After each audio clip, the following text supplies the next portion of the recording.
বিভিন্ন রাষ্ট্রীয় প্রতিষ্ঠানে বহাল তবিয়ত আওয়ামী লীগের মিত্ররা। আওয়ামী লীগের মিত্ররা বিভিন্ন রাষ্ট্রীয় প্রতিষ্ঠানের বহাল তবিয়ত রয়েছেন। তাদের সরতে হবে, নইলে ছাত্র ও জনগণ আবারও জেগে উঠবে। প্রয়োজনে আমরা দেখাবো ক্ষমতার আসল উৎস জনগণ। গতকাল বিকেলে কেন্দ্রীয় শহীদ মিনারে শহীদ জাতীয় নাগরিক কমিটি সমাবেশে এসব কথা বলেন কমিটির আহ্বায়ক নাসির উদ্দিন পাটোয়ারি। কতিপয় উপদেষ্টার ব্যাপারে জনগণ উদ্বেগ প্রকাশ করেছে উল্লেখ করে তিনি আরও বলেন, নাগরিক কমিটি এই উপদেষ্টাদের কাছ থেকে স্বচ্ছ প্রতিক্রিয়া দাবি করে। তিনি আরও বলেন, কিছু রাজনৈতিক দল আর্থিক প্রণোদনা, আইনি মামলা বা অন্য কোনো উপায়ে ব্যবসা, শিক্ষা ও বুদ্ধিভিত্তিক আওয়ামী লীগের মিত্রদের সুরক্ষা দেওয়ার চেষ্টা করছে। এই ধরনের চর্চা বন্ধ করতে হবে, নয়তো রাজনৈতিক দৃশ্যপট ছাত্রদের দখলে চলে যাবে। এসব ইস্যু অব্যাহত থাকলে জনরোষের কারণে নির্বাচনের বৈধতা ক্ষুণ্ণ হবে। সমাবেশে জাতীয় নাগরিক কমিটির সদস্য আরিফুল ইসলাম বলেন, এই হত্যাকাণ্ডের সাংগঠনিক দায় আওয়ামী লীগের। ওবায়দুল কাদের বলেছিলেন, ছাত্র আন্দোলন দমনের জন্য ছাত্রলীগ একাই যথেষ্ট। আওয়ামী লীগ আইন শৃঙ্খলা বাহিনীকে ব্যবহার করে নাগরিকদের নিরাপত্তা চেয়ে দলীয় স্বার্থকে প্রাধান্য দিয়েছে, যার ফলে নিরীহ মানুষের মৃত্যু হয়েছে। এদিকে ইতিবাচক রাজনীতির বার্তা বিএনপির। অন্তর্বর্তীকালীন সরকারের পক্ষ থেকে এখনও নির্বাচনী রোডম্যাপ ঘোষণা না এলেও বসে নেই দেশের বৃহত্তম রাজনৈতিক দল বিএনপি। ত্রয়োদশ জাতীয় সংসদ নির্বাচন টার্গেট করে ইতিবাচক রাজনীতির বার্তা নিয়ে মনোনয়ন প্রত্যাশী নেতারা এখন এলাকামুখী। ছড়িয়ে দেওয়া হচ্ছে দলের ভবিষ্যৎ করণীয়, প্রতিশ্রুতি সহ রাষ্ট্র সংস্কারে 31 দফার বিষয়গুলো। সাংগঠনিক এসব কর্মসূচির মাধ্যমে সারা দেশের প্রতিটি নির্বাচনী এলাকায় সক্রিয়ভাবে কাজ করছেন সম্ভাব্য প্রার্থী, নিচ্ছেন নির্বাচনী প্রস্তুতি। স্থানীয় নেতাকর্মীদের সঙ্গে যোগাযোগ বাড়ানোর পাশাপাশি অংশ নিচ্ছেন নানা সামাজিক অনুষ্ঠানে। অনেক এলাকায় আবার 3 থেকে 4 জন করে মনোনয়ন প্রত্যাশী নেতা জনকল্যাণে চষে বেড়াচ্ছেন। এ নিয়ে ওইসব এলাকায় মনোনয়ন প্রত্যাশীদের মধ্যে গ্রুপিং দ্বন্দ্ব শুরু হয়ে গেছে। ঘটেছে অনুসারীদের মধ্যে মারামারির মতো ঘটনাও। অবশ্য বিএনপির কেন্দ্র থেকে এখনই নির্বাচনী কোনো প্রচার না করতে নির্দেশনা দেওয়া হয়েছে। দলের পক্ষ থেকে ইতিমধ্যে ব্যানার, পোস্টার বা বিলবোর্ড সরানোর জন্য চিঠি দেওয়া হয়েছে। তবে নেতারা বলেছে, প্রতিটি এলাকায় নেতাকর্মী সহ সাধারণ মানুষের মধ্যে একটা নির্বাচনী আবহ তৈরি হয়েছে। গত 3টি জাতীয় নির্বাচনে জনগণ ভোট দিতে পারেনি, তাই তারা এখন ভোটের জন্য উন্মুখ হয়ে আছে। নীতি নির্ধারণী পর্যায়ে একাধিক নেতার সঙ্গে কথা বলে জানা যায়, তারা প্রয়োজনীয় সংস্কার শেষে দ্রুত সময়ের মধ্যেই নির্বাচন চান। নিরপেক্ষ নির্বাচনে জনগণের ভোটে যেই সরকার গঠন করুক না কেন, মানুষের ভোটাধিকার প্রয়োগ নিশ্চিত করাটাই বিএনপির টার্গেট। এই লক্ষ্যে সারা দেশে সব ধরনের জনস্বার্থ সংশ্লিষ্ট নানা কর্মসূচি নিয়ে মাঠে নেমেছে। দলীয় নেতাকর্মীদের যে করেই হোক সাধারণ মানুষের মন জয় ও ভালোবাসা অর্জনের নির্দেশনা দেওয়া হয়েছে দলের হাইকমান্ড থেকে। নেওয়া হচ্ছে নানা রকম ইতিবাচক সাংগঠনিক কর্মসূচির উদ্যোগ। যারা নেতাকর্মীদের সঙ্গে যোগাযোগ রেখে রাজপথে এতদিন সক্রিয় ছিলেন, ভবিষ্যতের জন্য দলীয় হাইকমান্ড প্রাধান্য দিচ্ছেন তাদের। তবে এখন নেতাকর্মীদের বলা হয়েছে তৃণমূল কর্মীদের পাশে দাঁড়াতে, তাদের সমস্যা দেখতে এবং জনগণের সঙ্গে নিবিড় যোগাযোগ তৈরি করতে। দল দেখছে কারা দুঃসময়ে কাজ করেছে।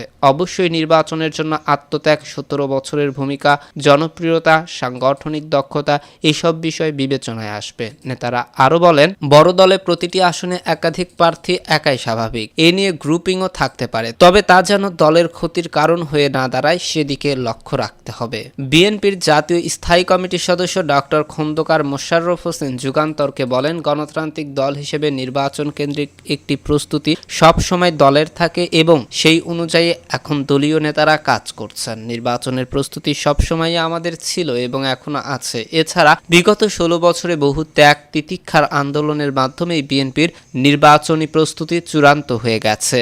দলটির কেন্দ্রীয় যুগ্ম মহাসচিব শহীদ উদ্দিন চৌধুরী অ্যানি বলেন, বিএনপির যে ইতিবাচক চিন্তা বা কাজ, তাতে মানুষ খুবই খুশি। বাংলাদেশের রাজনীতিতে নতুন করে শাসন ব্যবস্থার চিন্তা আমরা করছি, যে বার্তা নির্বাচনী এলাকায় পৌঁছে দিচ্ছি। 31 দফায় আমরা যে প্রতিশ্রুতি দিয়েছি, যা জনগণের কাছে আবারও উল্লেখ করছি। এদিকে জুলাই আন্দোলনের আড়ালে দেশ ধ্বংসের নীল নকশা, বললেন নানক। আওয়ামী লীগের সভাপতিমণ্ডলীর সদস্য জাহাঙ্গীর কবির নানক বলেছেন, গত জুলাইয়ে সংঘটিত আন্দোলনে আসলে কোটা সংস্কারের আন্দোলনের আড়ালে মহান মুক্তিযুদ্ধের চেতনা নস্যাৎ এবং বাংলাদেশকে ধ্বংসের নীল নকশা, যা আন্দোলনকারী নেতাদের কথা এবং বিভিন্ন তথ্য প্রমাণের মধ্য দিয়ে দিনকে দিন স্পষ্ট থেকে স্পষ্টতর হচ্ছে। গভীর ষড়যন্ত্র থেকে বাংলাদেশকে রক্ষা করতে দেশপ্রেমিক জনগণকে ঐক্যবদ্ধ হওয়ার আহ্বান জানাচ্ছি। শুক্রবার ফেসবুকে আওয়ামী লীগের ভেরিফাইড পেজে আপলোড করা এক বিবৃতিতে কথা বলেন তিনি। জাহাঙ্গীর কবির নানক বলেন, একজন সমন্বয়ক অকপটে স্বীকার করল, যদি মেট্রো রেলে আগুন দেওয়া না হতো, পুলিশ মারা না হতো, তাহলে এত সহজে বিপ্লব অর্জিত হতো না। তাদের তথাকথিত বিপ্লব ছিল একটি নির্বাচিত সরকারকে ক্ষমতা থেকে উৎখাত করা। তাদের তথাকথিত বিপ্লব দেশের মানুষের জীবনে ইতিবাচক কোনো পরিবর্তন আনতে পারেনি, বরং সব দিক থেকে করে তুলেছে দুর্বিষহ। তিনি বলেন, শেখ হাসিনা তখনই বলেছিলেন, বাংলাদেশের উন্নয়ন, অগ্রগতি এবং অর্জনকে ধ্বংসের জন্য দেশবিরোধী চক্র বিভিন্ন সন্ত্রাসী ও উগ্র জঙ্গিবাদী সংগঠনের সঙ্গে আতাত করে এটা করেছে। নানক বলেন, সমন্বয়কদের মধ্যে যারা বর্তমান অবৈধ ও অসাংবিধানিক সরকারের উপদেষ্টা হয়েছে, তারা বলছে যে তারা সশস্ত্র আন্দোলনের ডাক দিত। এ থেকে স্পষ্ট বোঝা যায় বিভিন্ন সন্ত্রাসবাদী ও উগ্র জঙ্গিবাদী সংগঠনকে সঙ্গে নিয়ে তারা মাঠে নেমেছিল। তাদের অস্ত্রের মজুদ ছিল এবং তা দিয়ে হত্যাকাণ্ড সংঘটিত হয়েছে। সরকারের একজন উপদেষ্টার বক্তব্যে এটা ইতিমধ্যে প্রমাণিত হয়েছে। তিনি বলেছিলেন, আহতদের শরীরে 7.62 বুলেটের চিহ্ন, যা আমাদের পুলিশ বাহিনী সহ অন্য কোনো বাহিনীর সদস্যরা ব্যবহার করে না। ক্ষমতা দখলের জন্য তারা রাষ্ট্রীয় গুরুত্বপূর্ণ স্থাপনাগুলোতে অগ্নিসংযোগ করেছে, হাজার হাজার পুলিশ হত্যা করেছে এবং থানা লুট করে পুলিশের অস্ত্র ছিনিয়ে নিয়েছে। লুট করা এসব অস্ত্র কোথায়? সরকার সেগুলো উদ্ধারে কোনো তৎপরতা দেখাচ্ছে না কেন? কারণ সেগুলো উদ্ধারের চেষ্টা করলে আরো অনেক গোপন তথ্য ফাঁস হয়ে যাবে। সেগুলো সন্ত্রাসী জঙ্গি সংগঠনের হাতে চলে গেছে এবং তা ব্যবহার করে ডাকাতি করা হচ্ছে। তথাকথিত এই আন্দোলনের মধ্য দিয়ে উগ্র জঙ্গিবাদী সন্ত্রাসীরা পুনরায় প্রকাশ্যে আসছে এবং সরকার তাদের সঙ্গে আপোষ করছে। ফলে আইন শৃঙ্খলা পরিস্থিতি নিয়ন্ত্রণে আনতে সরকার সম্পূর্ণভাবে ব্যর্থ।